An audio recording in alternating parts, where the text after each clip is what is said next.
Hello guys, how we doing? Welcome back to the Three Hammers. No podcast this week, as I say. Paul is getting work done in his house. So what I've decided to do is have a little bit of fun today. So basically, if you guys can't see the chat, suggest some topics and we will discuss it and have a bit of fun today. There are some West Ham stuff to talk about. So we will talk about it. I'm waiting for JP to come on. It looks like he's just logged in there for me. So we are live, John. So I'm going to add you now. Hello, mate. How we going, mate? I'm good. We're having a little bit of fun. No one's watching yet, but we'll have a little bit of fun still anyway. Right. Well, as no one's watching at the moment, mate, you are coming on tonight, joining me for the weekly chat? I can't tonight. I do apologise, mate. I do apologise. I will come on now at some point. This is the problem with having a daughter, mate, as I said yesterday. Well, I'm sure you're moaning. very happy to hear you say that. You don't spend no family time. Right, we've got some viewers now. Right, so I did put a tweet out earlier. If you want to come on, you can't tell me what the topic is. And you just tell me the topic and then we'll just discuss it. And then I haven't showed JP yet any of this. This is something I use with my kids in school when I'm making it fair to pick teams for football teams and stuff. So we're going to use this, mate. I hope you can see that on your screen. So it's like a random topic chooser. I will spin the wheel in a minute. And then, like, for example, when it stops. Oh, good topic to start with, actually. So what defines legend? Okay. Ooh. So let me go back to full screen. So what defines a legend? And you probably know what this is more about. This is about, you know, the Mark Noble stuff that's sort of floating around at the moment of is he a legend? When's he going to retire, etc. Let's start with that and then I'll let you do your one. So that's a good one to start with, actually. What defines a legend? There you go, mate. Oh, that is a tricky one, mate, because like you're saying, it's different for everybody. Everyone's got different versions of what a legend is. Personally, I think it's kind of, for me, a legend is somebody that is synonymous with the subject matter. So, for example, you think of when you think of West Ham, names that come to mind straight away: Bobby Moore, Stuart Pearce, to a lesser extent, you know, Lampard Senior and Junior, you know, that sort of thing. Those are legends for as far as I'm concerned. So, what do you need to do to be a legend then? So, you know, again, as you say, mate, it's defined on what your profession is. For example, you know, in music, Freddie Mercury's and people like that, and basketball, Michael Jordan. So with that then, is Mark Noble a West Ham legend for you? Completely. Absolutely, 100%. He's, you know, he's our highest so-called capped player. You know, he's Premier League, yeah, you know, and not just that, you know, just even with the cup runs as well, all these appearances all at once in recent times. I mean, I can't think anybody prior to the Premier League, definitely, that is also since the Premier League, I should say, that is shown as much heart and graft and passion and love for the club since what was it? Where is he? 18 years now? Give or take. Yeah. So you know, it's that's Nobes is 100% a legend for me. Yeah, Kent says there, loyalty, commitment, skill, and longevity. So in your lifetime, then, what players would you consider legends for West Ham? My one I'll throw out obviously is Paolo Di Canio. For me, I know he was only there 5 years, but again, if you're talking about impact and what he did for the fan base and what he did entertainment-wise, that man is a legend in my lifetime. What about you, mate? Oh, it's difficult to narrow it down to 40 years of West Ham players, mate. It really is. I hate to say it, but it is. It's anyway, mate, just throw names out there because you know what? I watched Claret and Blue Army TV. I think it was yesterday. They did a show on Monday, and they was talking like how people like Christian Daly, Thomas Repkes, and people like that were not great ability, but purely on the fact of the way they played and heart on their sleeve. They have this like sort of mini legend status, like John Pantsil, Colton Cole, who got West Ham. Players that were irritating, but we love to see at the same point. Like Antonio is. A lot of the time he pisses us off, but we love seeing him play at the same point. I'd probably say the first one that springs out to my mind is exactly as Martina said, is Alan Devonshire. Yeah, my dad's favourite player. It's definitely one of the first names that come to mind over the last 40 years. Let's say Trevor Brooking, of course, as well. But yeah, I mean, for me, it's I'd actually say it's one of your other favourites and Ryan's favourite as well as the Terminator. Every single time pops into my head all the time. When I was a kid, mate, Julian. Yeah. Absolute legend. And I'd say as well, like there's players that have had an impact on me, but they're not legends. Like I used to love Johnny Hartson as well. He was one of my favourite players as a kid. But yeah, as a legend, we so agree then, mate. Mark Noble is a legend. As much as I've slated him, and I've dug him out quite a lot over the years, there's no denying the fact that he is West Ham. West Ham's in his heart, and yeah, he deserves his legend status. Right, mate. I'll let you. What topic did you want to discuss, mate? Let me get rid of that banner. Okay. Well, it's not really West Ham related itself, but it's something that came up that shows the differences between the Football Association and the Premier League.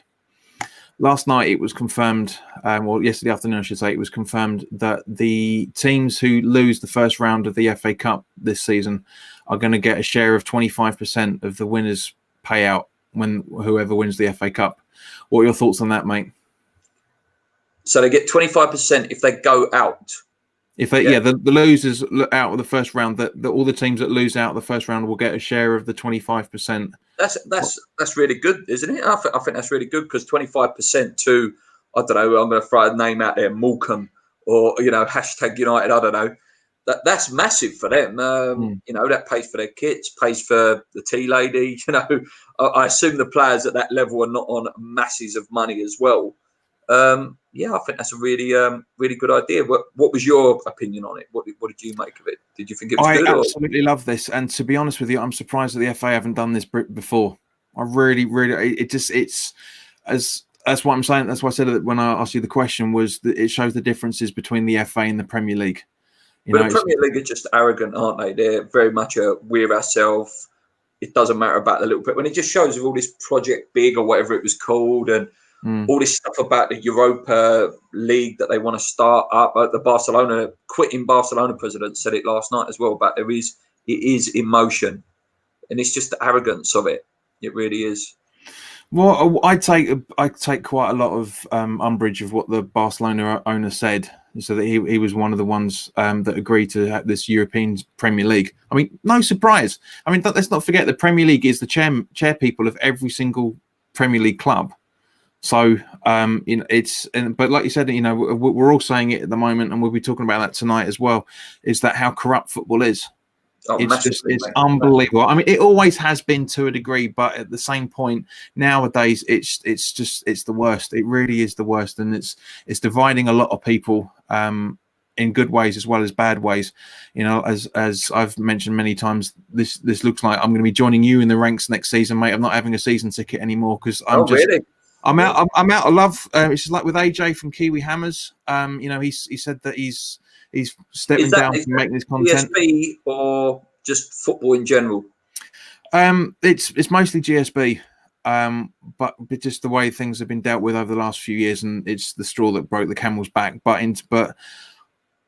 And also likewise with the pay-per-view stuff as well, for that matter. It's just proving what we're all saying. It's just the fact that there's too much money in football. So why do they need even more? Yeah, and it's just, as I say, the Wines thing the other night. I don't know whether you watched it. I think it was either on Postmat Punch or a Friday night one. I can't remember. In him saying about the salary cap. Is that something that you agree with, or should an individual be allowed to earn as much as in any other industry they'd be allowed to earn whatever they want?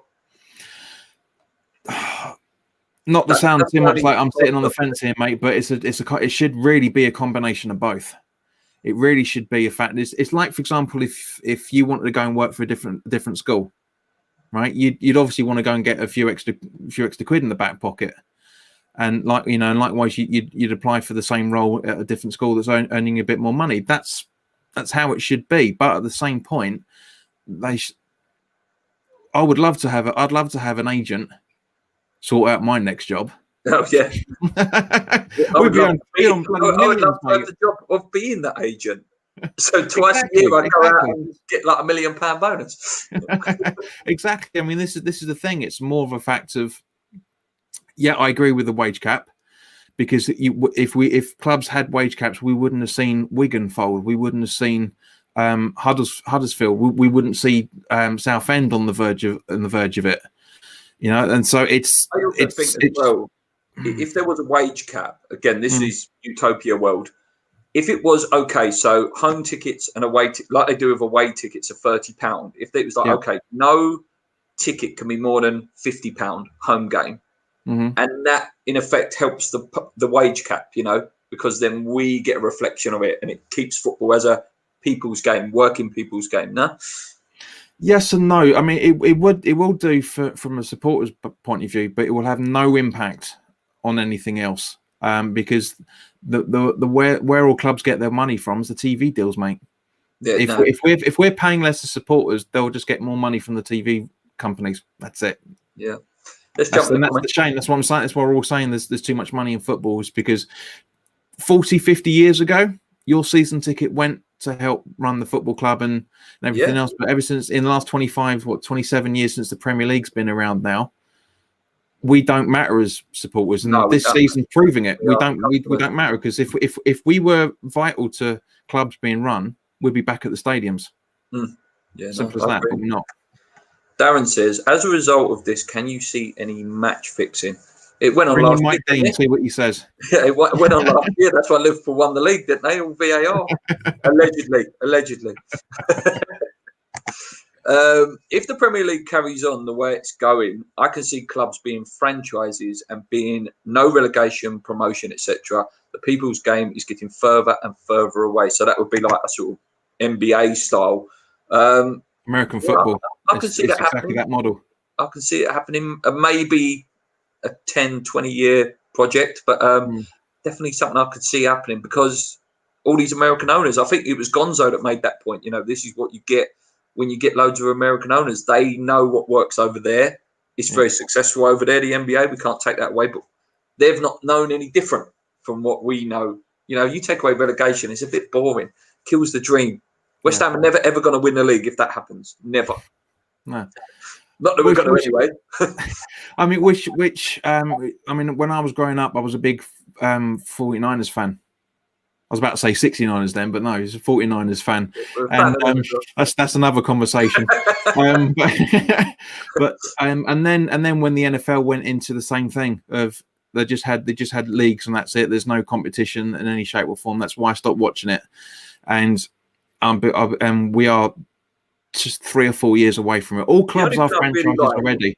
All football clubs, Man United, us, Liverpool, Leicester. We're all supporters of franchises. The fact is, it's hidden as a franchise. Yeah, but it's becoming more and more obvious every single time. The only thing I really like about the NBA is the draft system. That's the only thing. How that would work in England, I don't know. But basically, you probably know how it works, mate. The lowest team. So if last year it would have been who went down. But let's just say, for example, it was Fulham this year. They would get to pick the best player in the academies to go to their club. They get first pick.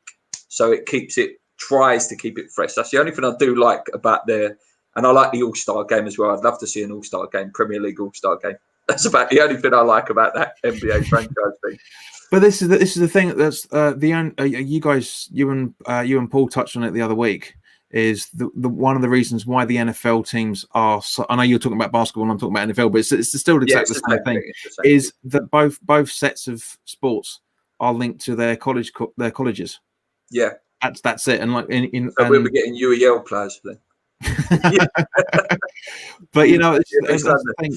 Yeah, that's why I think bringing, like you're saying, talking about having first dips of academies and stuff. That's the only way we'll be able to see it. But as I said, football is dying. It really, really is dying, and there needs to be some sort of power shift for people to bring it back. As I say, my uncle, who was a season ticket holder since the mid '60s, stepped away from West Ham once we left Upton Park. And he vows he's never going to walk into the London Stadium. Yeah, and I'm now thinking the same thing. I think that's quite a popular opinion, to be honest with you, mate. And it's not being negative. I think that's just how people feel, like you say, about football, about West Ham in general, to be honest with you. There was a question from Kent early on that I missed, and I will chuck it in for him. Can we take advantage of Liverpool's lack of defensive cover with us having no Antonio? Can we support Haller by having Bowen and one other getting close to him? Yeah, obviously Fabinho got injured last night, which I did have a little chuckle to myself, I will say, because I work with a Liverpool fan. He's a top guy, but they have got a bit arrogant since they've won that league. Yeah, this is a chance. There's a chance there. It's a shame Antonio got injured, because if he's coming up against one of the young boys that Liverpool probably will throw in on Saturday, you'd think, yeah, I wouldn't fancy that at all. As a young lad, you wouldn't fancy playing Antonio, would you? Bullying you, coming up against you. So who do you want in, mate? I know you'll probably touch it on your preview tonight, but just as a little preview for our preview, there you go. Hashtag spoilers, yeah. Spoilers, yeah. Me and Marshy were talking about this before I came on talking to you. I'm thinking a front three of Bowen, Haller, and Masuaku. Ooh. Having a flat back four.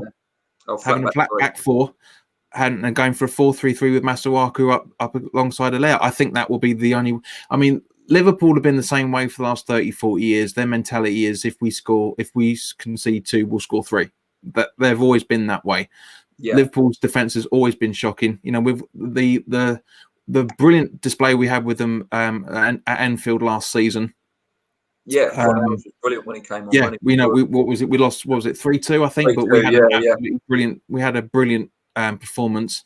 So most of the players will be in that, and I don't want to drop Fornals in any shape or form, but I genuinely do think Masuaku and Haller and Bowen will cause them a lot of problems. What do you reckon? No place for Benrahma, no? You wouldn't be tempted with Benrahma? Well, I don't know if you saw the interview that Ben Johnson did on the was it the Time Irons or whatever it is, with the Carlton Cole and the other geezer. I didn't see that, mate. No, what was that? Yeah, Ben Johnson was saying on there that obviously when it was filmed before the City game, so it might have changed slightly since then. But he was saying that Benrahma is getting his fitness up. He's not match fit and he's not really training fit. So I'll be very surprised if we see him on the bench this week for the Liverpool game. It's a shame. It'd be a massive. I can't wait to see him. It'd be a massive morale booster when he gets in the squad, but I can't see it for maybe Fulham or probably after the international break. Yeah. Fashizi disagrees with you, mate. He said we will get torn a new one if we play 4 at the back against Liverpool. I quite like the idea. I think it was Gio's video this morning, actually. I quite like the idea of 3 at the back with a 3-5. I think 3-5-2, 3-5-3. I can't remember what it was. Where it was like a flat 5 across the middle of the park. So we really packed the midfield out. Allardyce style. Yeah, basically. Yeah. Which again is not a bad idea. I mean, this is the thing, especially now the fact that Moyes is trying to stop the leaks. So which is good from our point of view because it makes more opinions and rather than fact.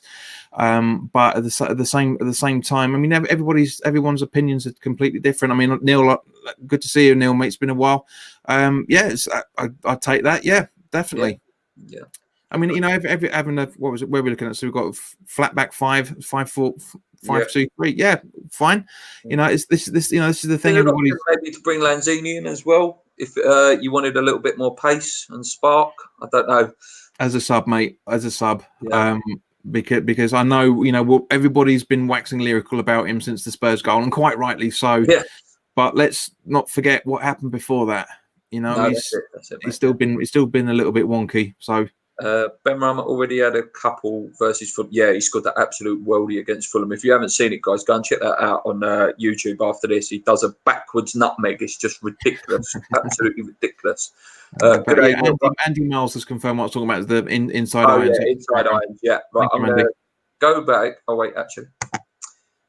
If Liverpool's front three, it's the Liverpool front three that kills you. Yeah, Salah is just ruthless this season. I said that the other day. He just seems to be scoring goals, just one chance, no back lift, boom, left foot in. That's my fear, that we could nullify him for a while, but then Salah or Mane just get that one chance and then check. That Jota looks good as well. I think that's how you pronounce it, Jota. Yeah. Because J's are pronounced with a H in Spanish. I know that it's Jota. It is, yeah. But I totally agree with that. But at the same point, up until the last few games, us having a back three, if our midfield is turned over, our back three is massively exposed. That's the last thing you want against. That's why I'm saying going for a back four. But I totally agree with what Fo's saying at the same time. I see where he's coming with it. Yeah. Let's go back into the random generator because we're all so excited. It's a good thing I got this afternoon off, mate. Yeah. Oh, no, yeah. Right, here we go. Let's see what we're going to talk about next. If you've got any topics, guys, please put them in because this is just. Oh, here we go. That's quite an interesting one. All right, here we go. What do we need in January? There we go. Right. So, what do we need in January, mate? A big paycheck. That's what we need, man. We need a lot of money coming into the club to sort of have a decent January. But I centre forward first and foremost. Yeah, Josh King for me. I think Josh King should be straight. Boom. First day it opens, get it done. It'd be nice to have that, but I'd rather have an out and out striker. I know, I get the reasons why people like Josh King, because he's an attacking midfielder. Let's not forget this. He's more of an attacking winger, but he can play the centre forward. But I'd rather have somebody who's a little bit more exactly the same as Paulo Di Canio. Yeah, exactly the same over 5 years. If he had that impact at West Ham, yeah, but just goals. Let's forget about Paulo's magical ability. Surely that's a good signing now. Absolutely. No, as I say, don't get me wrong. I'm not saying don't bring in someone like Josh King, but I'd rather, Fo's totally right. I'd rather have an out and out striker with somebody that with Di Canio's flair. That sort of thing. That's what we need, of somebody with flair is going to fight for the ball all the time, rather than just. I don't know about you, Luke, but for me, Alaire's turning into an Andy Carroll, just waiting for the ball rather than going seeking it, isn't he? Worse at the minute. And the only other position for me, if there was a little bit of money floating around, which there ain't, would be a centre midfielder cover, purely because Rice or Soucek get injured, you're back down to Snodgrass and Markey in the middle, and that's not what I want to see. Darren's made a very, very good point. Yes, that's a really good point. It's a bit more important. Director of football, a loan from the bank. We will hang around and someone else will buy King. Yeah, my fear is that someone like Everton could potentially come in for King, and we'll miss out on him, which would be really unfortunate. I would like us to target Ark Milik from Napoli. His contract expires in July. Linked to Tottenham, I believe.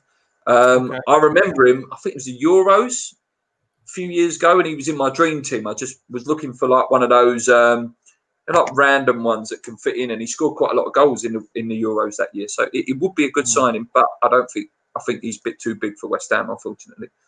Yeah.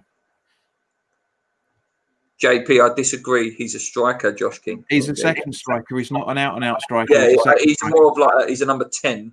Yeah, a sort of an 8.5. So he's not 3/4. Yeah. Yeah, he's not a 10. He's not an 8.5. Left wing back. Really? I like Masaraki there. Centre midfielder. But we need cover. I suppose so. Di Canio wasn't an out-and-out striker either. He certainly wasn't. Yeah, fair point. He certainly wasn't. And new owners, right? back into the famous Wheel of Fortune. My kids love this in school. That's the problem. See, I'm thinking I'm entertaining children. Wheel of Fortune.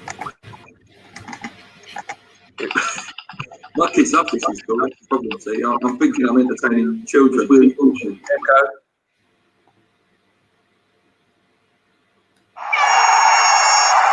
Okay. You ready? Yep. Best goal you've seen scored against us, and best goal you've seen West Ham score. Right, against. I hate to say it, Gerrard. Oh God. Yeah. I didn't even have that one like in my top 3 when I was writing this down. That cup final smasher. Mate. That and it's a toss-up between that and Gareth Bale on. Oh God, yeah, I was there. That one on the Bobby Moore anniversary night. Yeah, what a goal. That was painful. That is a hold your hands up, world class. My goals against us, Thierry Henry scored this absolute worldie the year we got relegated. He sort of like chests it, turns, boom, volley. You've got to put in there Rooney's halfway line goal, which was just a joke. And one of the best goals, I don't know whether you remember it, mate. Beckham scored this ridiculous chip against David James. It was about 2003. Was just unbelievable goal. That was down the right wing, that wasn't it? If I remember right. I think like, he went down the right wing. He had like the blonde sort of Mohican at the time. It, yeah. And he like ran down the right wing, the white Man United shirt, and he just chipped. It was ridiculous goal, absolutely ridiculous goal. Let's go in here. Right. So what about for us, mate? So loads of people here are saying, you know, the obvious Paolo Di Canios. Yeah, that was one of the ones I was going to say. Obviously, the scissor kick against Derby, unreal. I was there. Payet free kick against Palace, up there for me.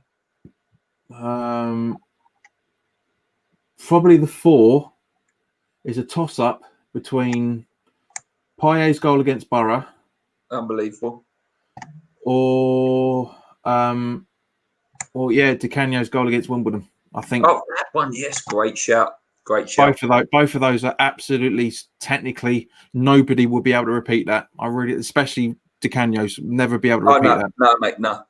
I had a laugh a few years ago. Me and Paul, just before Lee's wedding, we went over to a park in Romford, and we was like, "Oh, should we try and recreate some goals?" Yeah, let's just say the video never made it to YouTube. I know Gonzo tried it as well. Then Gonzo tried. I think last summer he said he was going to do it, and it never came out. It's ridiculous, mate. It's the body weight, the shifting body weight, everything. Darren says Gerrard was heartbreaking. Certainly was, mate. Kent says technically as a forward, Robbie Fowler versus Liverpool, and it was 5-3. Look at the knowledge there. I know, man. He's a walking encyclopedia, this boy. Yeah. I do remember another one, actually, again, a long time ago. I think it might have even been in the Championship. John Harley scored this, 50-yard worldie. That was a great goal. Yeah, that's got to go in there as well, mate. It has. Yeah, no, great. You know, this is a moment that was unreal. Here's a question for you, Luke. When was the last time we had 2 goals of the month in 1 month? God knows, I don't think even Kent can answer that question. Yeah, Kent, have you got that knowledge, mate? Have you got that knowledge? Yeah, ridiculous. For you, mate, I asked Paul it the other day, Lanzini or Obiang, which one's better? I think technically Obiang's is better, but for impact, Lanzini's. Yeah. I can't remember the last time I went that mad over a goal, mate. Like I say, it's probably Everton in the playoff semi-final. That goal was just a ridiculous moment. Payet versus Manchester United at Old Trafford, the free kick. I think I got a bit nutty when that went in. I mean, when Lanzini scored, when I was doing the watch along, I was this close to doing the same celebration that Tom did when Lanzini scored. This close, I really had. I literally was just sitting there going, I can't believe it. You know, I literally couldn't control myself. Yeah, I mean that's that. I genuinely think if I wasn't on camera when that goal went in, there would I would have definitely wouldn't have been monetized for that what I would have shouted because it was all up in my head. But yeah, it was unbelievable. Neil's just said a great one there. Actually, one of my favourite goals that is Paolo Di Canio versus Chelsea. What did he do? 3 or 4 flick ups and then just absolutely launched one, didn't he? In it was an amazing goal, absolutely amazing. That was when we got relegated, wasn't it? That class game. It was. Yeah. What else we got going on here? Payet, Rabona, and Antonio Eda. Yeah, lovely move, wasn't it? Lovely West Ham move goal that was. I remember Colton Cole against Tottenham as well, scoring a really good goal, like a turn and volley, sort of about 20 yards out. That was a great goal. Scott His Park, goal against a couple of worldies as well. Yeah, his goal against City as well, for that matter. Of couple of under Kirbishley, if I remember right. That was brilliant. That was a very good goal. Yeah, definitely, mate. Definitely. Couple more topics. I don't know how long I've got you for, mate. How long have we got you for? I'm good, man. Until you run out of steam, basically, mate. Oh, there we go. I'm having too much fun with this wheel. Oh, this is a good one. I like this topic. I thought. No. This is a good one. Right, and this will probably get some nice comments as well. So, what do you miss the most about Upton Park? There we go. Let's go back to big screen. I don't know, mate. It's the whole. For me, it's the whole package. You know, it's not just a stadium. You know, I'm not that sad to be. Oh, I miss a stadium. No, it's the day. It's the family feeling, the smell of urine and smoke and men that ain't had a bath for about a week. Do you know? Do you know what I mean? It's that smell. Yeah. That's Upton Park had this smell. And for Sheesy there, the toilets. That was like a challenge. That was like hold your breath and try not to be sick. It's easier for me to say what I don't miss in terms of what I do miss. For me personally, we touched on it a few months ago, mate. Fo, agreed, 100%. What I miss the most about it is the fact that I'm not in the fourth generation of being in the same stand. Yeah. Now that's what I miss more than that's what I loved about the fact is we would walk down the Barking Road. It wasn't far from where my grandparents lived. You know, my granddad used to watch football there with my uncles. His dad watched the football there as well. That's what I miss more than anything else. I literally miss everything about it. I don't miss Green Street, but I think it was easier to get home from Upton Park for me. Well, for the majority of the time, I was living over in Surrey, so it was a ball ache to do that journey. But the only thing I don't miss about it is walking down Green Street 10 minutes before the game, and the amount of times you're putting your life in the line, walking in the middle of the road trying to get down that. I don't miss that. Everything else, Kent, spot on. Absolutely spot on there, mate. Every single. I like the fact that you could meet the players as well before the game. I remember coming out of the supporters club once, 6 or 7 points later, and accosted Noble for a selfie. I've never looked that drunk. It was unbelievable. But yeah, I was so pissed coming out of that game. I can't remember what it was. But yeah, Noble was such a gentleman. I came up to him and said, "Mark, do you mind if I have a photo?" I was like, "Yeah, no problem, mate." And that's a great one as well. Darren says the walk. Yeah. I'll tell you what, I am going to put this question up. So Gary says, what do you guys think about the West Ham way going to a patron? Listen, it's a universal thing. If there's a way of making money out of this, we don't do it for money. Remember that. You know, West Ham Fan TV have done it. Russ has done it now at My 11. Hammers Chat have done it as well. You know, if there's a way to make money out of it, and you know, by all means, go and do it. I'm not the person to sit there and say whether it's right or wrong or not. No. And you guys have got a Patreon account. My channel's got a Patreon account. We're all trying to not recoup the losses isn't the right word to say it, but do you know what it is? It's a brilliant Patreon is a very, very good thing because you're getting purely exclusive content. That's the thing behind it. Know, this program here, StreamYard, I think you use the same one, don't you, mate? I think you use StreamYard as well. So to actually run it, it's about, I think it's £170 a year, something like that. Something like that, yeah. Premium.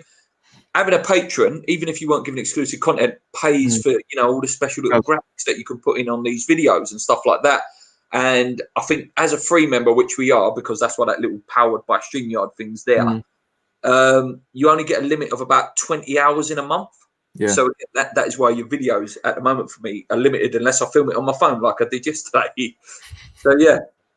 But yeah, with the Patreon thing, I think it's whatever it is. Rotten onions, Ken. Right, let's spin that wheel again.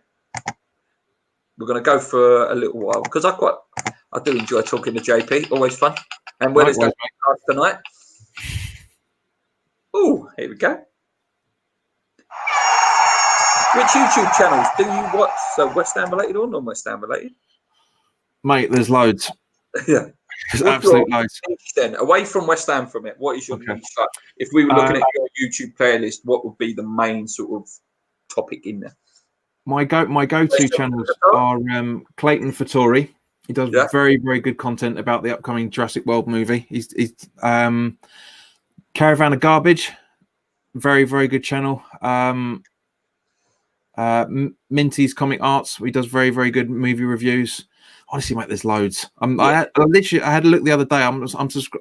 I'm following 150 odd channels on YouTube. There's some of them I haven't watched for a little while, but yeah, I do. That's the great thing about YouTube. You can find literally anything on the there. Suggestion thing is the most dangerous thing. You sit there going, "Oh, I'm just going to go on YouTube for 10 minutes," and then, "Oh, now I'm watching this. Now I'm watching this. Now I'm watching this. Now I'm watching Freddie Mercury talking about West Ham 400 years ago." You know what I mean? You just end up like in these random like worlds of videos and stuff like that. What about West Ham related then? Do you, like myself personally, I watch nearly every single West Ham video that's put out, barring some of the really long ones I might slightly avoid But I always watch your post-match pint. I watch every video that Gonzo puts out. I think Gonzo's the best West Ham presenter out there. I do, honestly. And I know, there's some big ones out there. There's Nicky's, there's Ryan's, etc. But for me, Gonzo is the most entertaining for me, and probably he gives me the most inspiration. I used to love Jay from Hammer and Talk as well. Yeah. But what about you, mate? West Ham related. Do you sort of watch a lot of other channels? I watch pretty much everybody.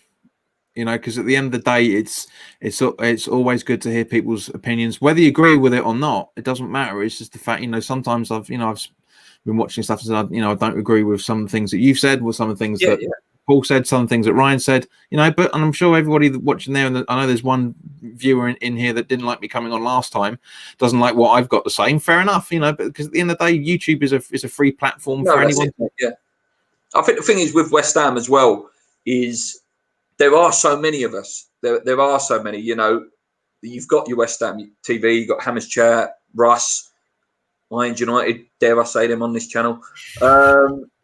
Yourself, me. There's so many, and Claret and Blue TV Army now as well. Yep. That it is good to have those variety opinions. And that's why I watch a lot of shows as well, because I will go and quote other channels. I'm not afraid to go, "Oh, I really like what Gonzo said there. I really like what Nicky said on that channel. I really like what JP said on his live stream, for example," because I like you spark an opinion in me that might inspire another video. Yeah, I mean, at the end of the day, mate, it's like, for example, when I first met you after the whatever midweek game, I think it was, the reason why we all watch each other's content is because we're all of the same mindset. We all say the same things. All right, might not agree all the time, but everybody's approachable. Everybody can. That's why Nicky keeps saying about when they were doing the fan cams, and even now when he's doing it, he's happy for anybody to talk to him about it. That's one of the reasons why I started doing it the end of for all of last season, was the fact that because I want to go and talk to him. They're good guys behind the camera as well as on. So. That's and as I said many times, when I started my channel 3 years ago, it was inspiration from you and Paul, and from Nicky and Ryan and Dan and everybody. It's great. It's like I said, there's slightly too much stuff to watch out there nowadays, but we're all saying the same thing. And I'll give it a comment. Actually, one of the channels I've started watching quite a lot of is Knees Up Mother Brand, because I'm a big fan of Graham. I like Graham a lot, and he did this like epic War and Peace one a few weeks ago, like a 4-hour video. But I watched every single minute of it, and it was a really, really fantastic video. It was real in-depth West Ham stuff. You don't mind, you've got to have time to sit and watch it, but it was just like on the background, and I was listening to it like it was a podcast. But there is some really good stuff out there, and I think there's stuff for different age levels as well, and different, people like to swear in and all that. That's out there. People like it a bit cleaner. That's out there. People like a bit more tactical knowledge. That's there. So there's loads of good content out there. And the good thing is we all, more or less get on, don't we? And we all work together. Yeah. And we've all appeared on each other's channel many a times. Do you know what I mean? Which is a real good thing to have in our thing. Your channels are a lifeline to expats. Oh, thanks, mate. Thank you, Darren. I like Knees Up Mother Man, but their content is still, but that's their niche.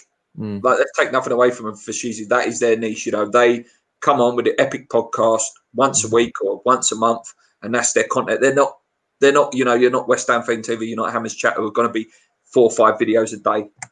Right, let's go back to the wheel. You're like a kid at Christmas with this toy, aren't you? Eh? I know, right?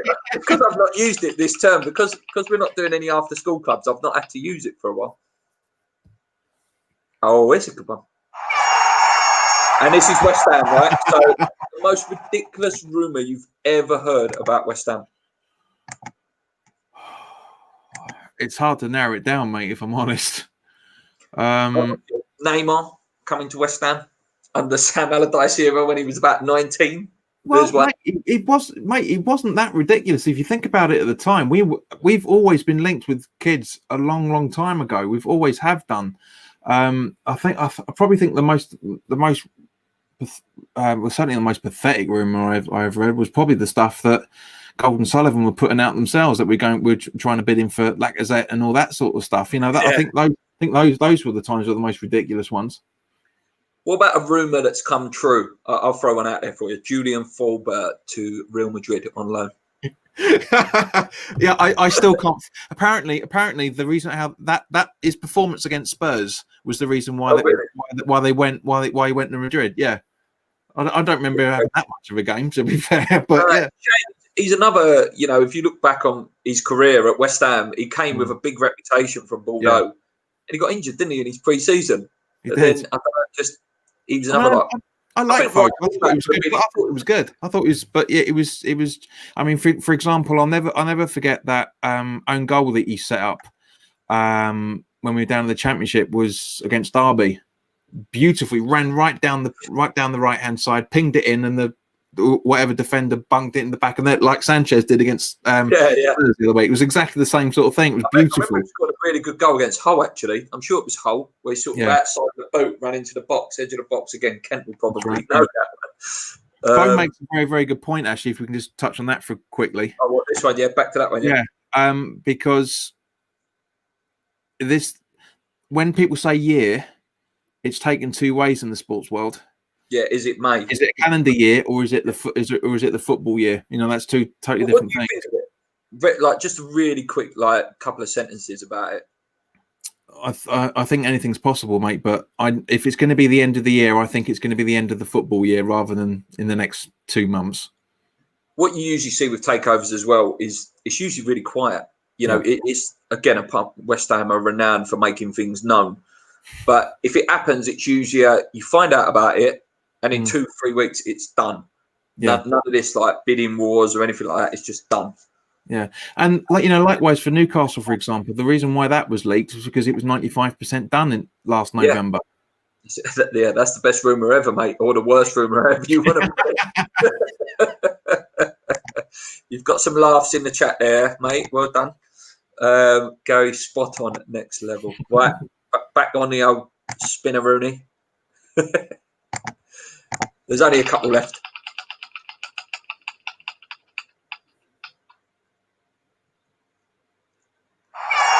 Okay, greatest West Ham versus Liverpool memories. So we've had quite a few wins. It is. I remember, obviously, the FA Cup game. Yeah. With Bonner was a great night, great win. The 3-1 win up there as well. You know, what was that? 5-6 years ago though now. But even last year, I know we lost 3-2, but it was a good game. It was a really good game. What about you? It was. But I think the greatest memory, because a few of my mates were at the game as well, because they still bang on about it now, is the 15 away victory. Oh, it was first time in 52 years. It was the first time in 52 years, I think it was. You know, everything was perfect about that game. Every single piece of movement was beautiful.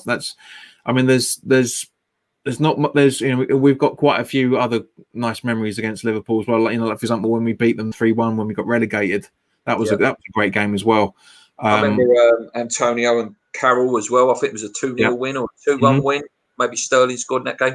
Because at the time, I remember Carroll and Antonio were scoring all the time together in the same matches. But there's been a few. Not many though. Not many. There's more bad. There's more bad memory. Liverpool.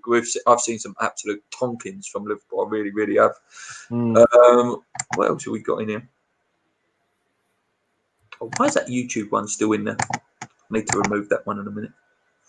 Right. Let's go again. All right, it's having loads of fun. This is. If it comes up the YouTube one again, I've got to skip. Oh, right. We've sort of touched on this already. Who replaces Antonio? We've touched on it already, but we'll just talk about that again, just in case anyone missed the beginning of the show. Okay. Yeah, for me, Haller has to go in. I know I've said about Yarmolenko, but the more it gets closer to the game, and with the Fabinho injury last night, Haller has to come in. And again, like loads of channels are saying, David Moyes has to adapt himself here as well. And make it work for Haller now.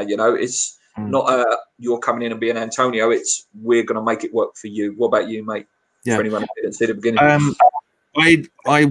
I like to think that Yarmolenko played the way he did against Spurs. He did against City was because his missus was pregnant. Because obviously, they gave birth the next day. I didn't know about that. Yeah. So nobody did until the picture broke Sunday evening. For obvious reasons. But yeah, for me, if we bought Haller from a team with him playing in the front three. So if we're gonna have a layer up front, we have to have a front three completely. Yeah, Kent says Haller with support. Yarmolenko can't do it. He's slower than Haller. God, that is something. If you're slower than Haller, I'll tell you. Haller and Ben Rama. Right, back in. We're going to wrap this up very, very soon. We've only got literally 2 topics because one of them topics we've already done. Is he going to go Claret and Blue after that? Yeah. Yeah. Greatest individual performance you've ever seen from a West Ham player?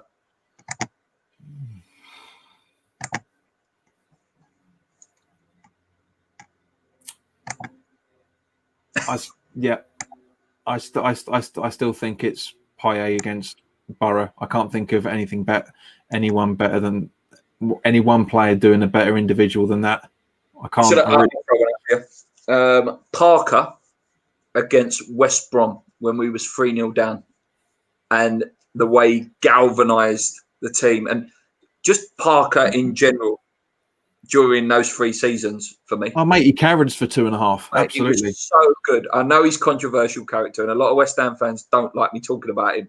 But for me, he's one of my favourite players. He's one of my favourite players that mate, he won Footballer of the Year. And these people are saying that, like, what makes a legend? For me, Scotty Parker's in there just about, but it's the Tottenham thing that tarnishes him. But, mate, Scotty Parker was world-class for me. Absolute world-class for West Ham.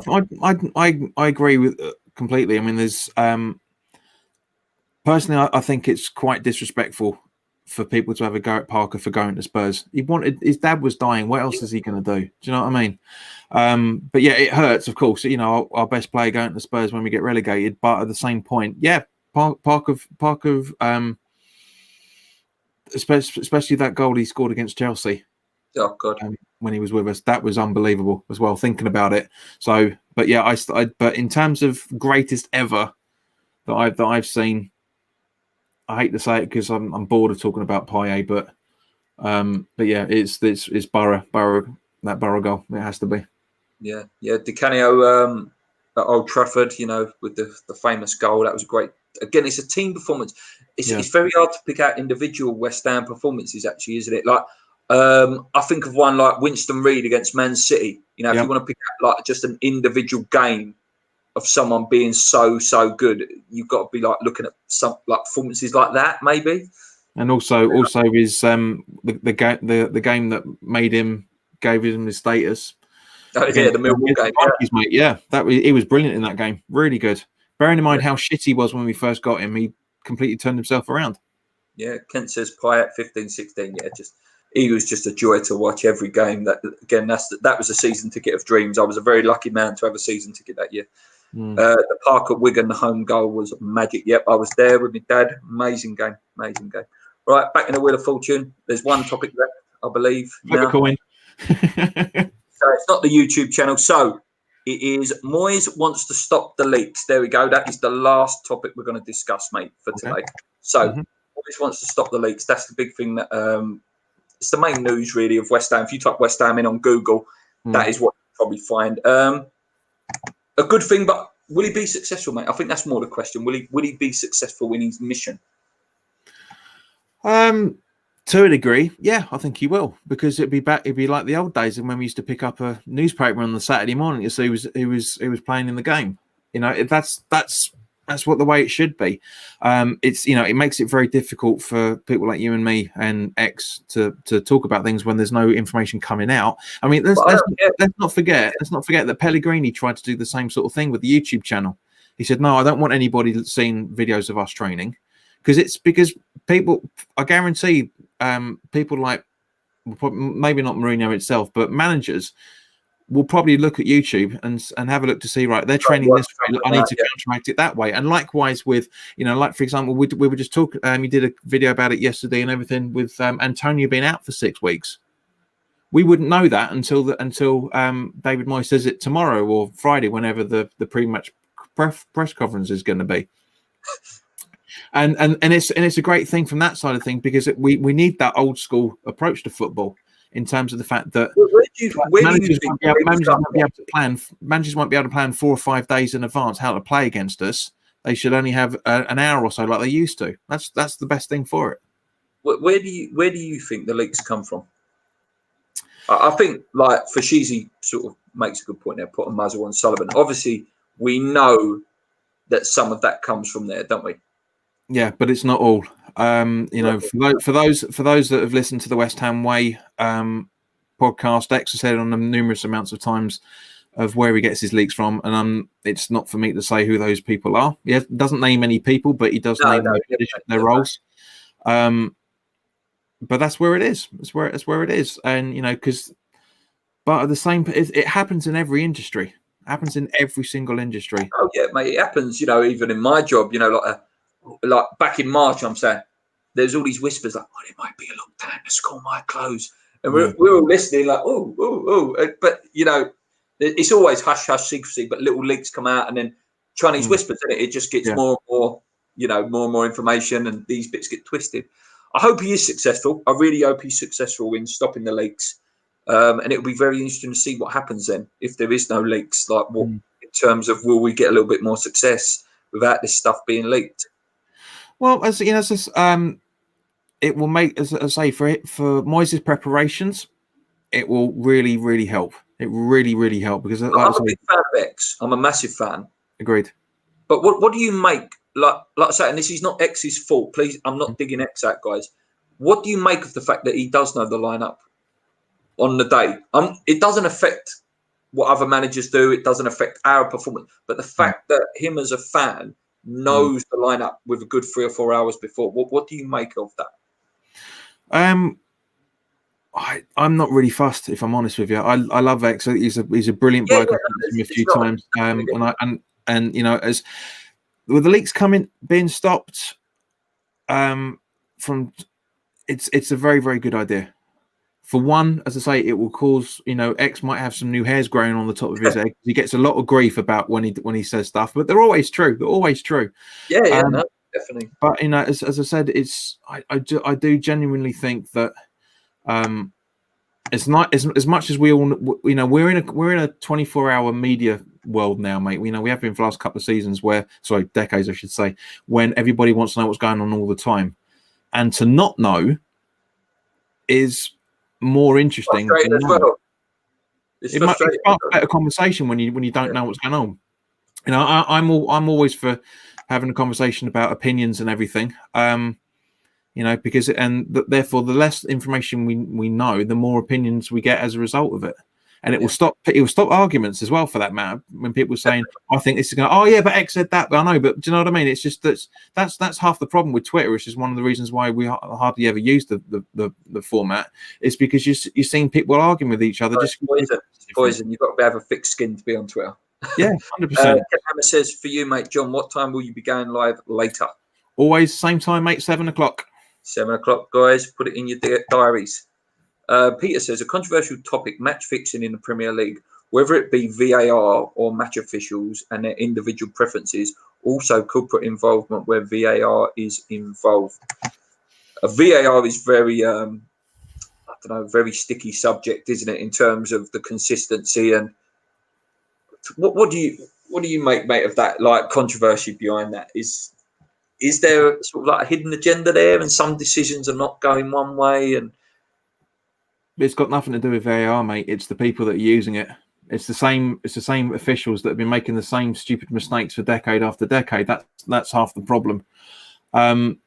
It's very, very easy to say yes. There's an agenda because we're losing. I hardly, with the exception of Nicky and Ryan, you hardly ever see anybody saying, if that was the other way round, that would be a goal. You know, if, like, for example, if we'd have scored something and it was offside, and do you know what I mean? It's just we as West Ham supporters, we're used to we grow up being the underdog, so therefore every decision is always going against us, no matter if it's right or if it's wrong. Yeah. But you know, it's hard one. I mean, Pete, it's a great question because there's many levels to what can be considered as match fixing. People make mistakes. 90% of the time is because they've made the wrong decision because they thought something was happened that didn't. For example, it would have been very, very harsh if Soucek was deemed as having a handball before his delivery to. Yeah, Rice's one last year, wasn't it? United. Yeah, that's what I mean. It's like for example when we played Sheffield, like using that as a prime example, the Sheffield United away game. Yeah, the player headed the ball directly into Declan Rice's arm to make it be handball, and that should be a foul from that should be a booking from the other player, because that's not gentlemanly play, for lack of a better way of putting it. Kent says, Luke, do you think we should have had a penalty on Saturday? Yes, for me. I think he did get taken out there as he went through. What about you, mate? At least one. We should have had at least definitely the coming together between him and the two players. There's no way in, as again, if that was the other way around, if that was a City player in Antonio's position, that's a penalty. Penalty, 100%. I think we'll leave it there, mate. No more questions coming in. I've kept you for an hour as well. Right. I will definitely join in the live chat for your video later, mate. I will definitely be commenting along. Good luck with that. Thank you for joining us, mate. So there's no podcast this week, guys, as I say, because Paul's away and he's getting his house decorated, so he couldn't make it on today. But big thank you to John for coming on and sort of filling in for him until next week, or I'll probably do a video on Sunday, so a reaction to the Liverpool game.